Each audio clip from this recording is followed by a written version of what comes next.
Hello, this is Mitch King, October 29th, Wednesday night. This is the Daily Stock Picks newsletter.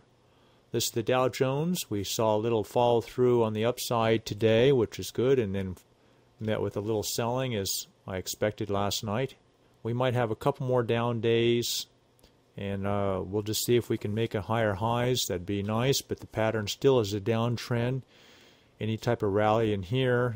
This is the downtrend line I drew last night just to give you an idea that yesterday's big rally plus today's follow through is above that trend line. It's likely that we see several hundred points sell off here in the next couple days, nothing very big compared to what we're used to, and we'll see if we can make higher highs. Let's take a look at the Nasdaq Composite, which has been weaker than the Dow.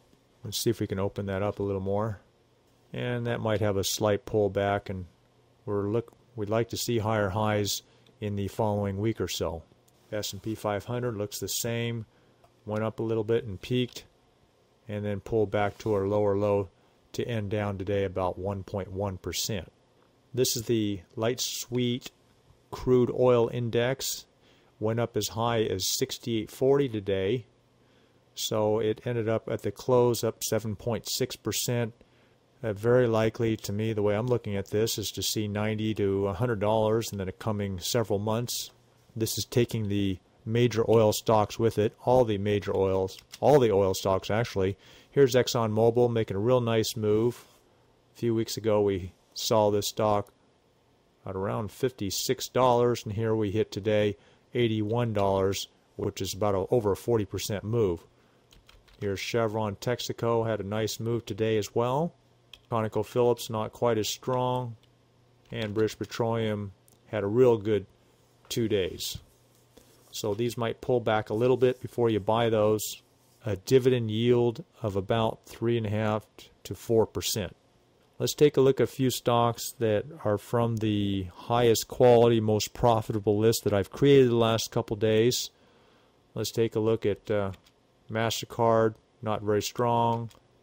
Visa did end up down after the market. They announced earnings after the market closed. They lost money because they had a lot of lawsuit litigation costs that they were allocating on their books. Let's take a look at Schlumberger, which is a oil services stock.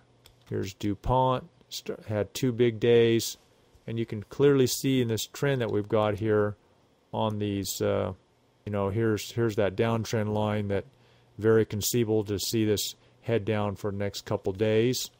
Dow Chemical, that's a lot healthier looking chart here, flattening out and starting to go slightly up on the moving average. We're pointing up on the MACD, OBV, and the stochastic, so we've got 4 out of 4 on turning up on this.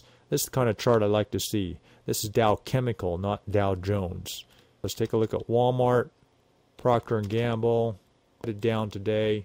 IBM probably down for the next couple of days.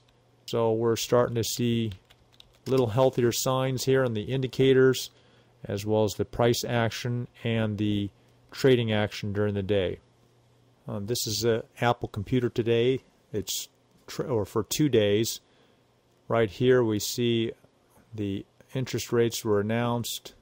Just wanted to show you a quick note on the volatility we saw after the interest rates were announced. It basically was buy on the rumor and the last couple of days and sell on the news. Right here at the tip of this pointer here, the stock was over $108 on Apple Computer, dropped to $105 and just about 4 or 5 minutes later, so about $3 drop, and then it ran back up to a higher high to about $109.50, and then that last 12 minutes the market sold off about $5, which is really a big sell-off in a matter of minutes. So we still got a lot of volatility, and I think that is starting to get a little less, a lot better, more positive sentiment, a lot better trading action. I think those short sellers are starting to stop the selling, and clearly the last couple of days we haven't had the redemption request as well as the margin calls, so we're not seeing as wicked of and vicious of a selling. Try to keep your positions without being too leveraged or overweighted in any one stock or sector. You guys have a great day, and we'll talk to you tomorrow.